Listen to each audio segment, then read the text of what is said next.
ñeenti yaasin yi ni yoo xam ne lu ko waay sëf attan na ko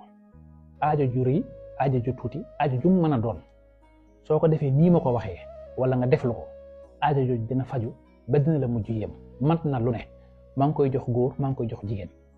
te képp koo xam ne seetaan nga vidéo bi na nga ko tisaare ba sa morom jot ci ngir jëmmi yonent bi sallallahu alayhi wa sallam képp ku ko def yàlla na la yàlla yonent bi gisale yonent bi fii ci àdduna ak àllaaxira gënu jëm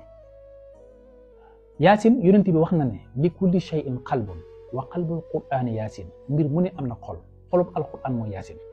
boo demee ci réew moom ñu naan réewum Càdd seeni aajo yëpp ci yaasin lañ koy fajee kon yaasin mat na lu ne mbiri waa kaw ak mbiri waa suuf yaasin mën na koo lijjanti boo amee ay aajo yu dëgër jëlal ñeenti yaasin yi man maa la ko baaxee yaasin am na 4 rahmaan da ngay commencé ci bopp yaasin boo àggee ci rahmaan gu njëkk gi mooy waxashiya rahmaan nga taxaw foofu jël sa kurus yaa rahmaan nga sikkar ko 250 fois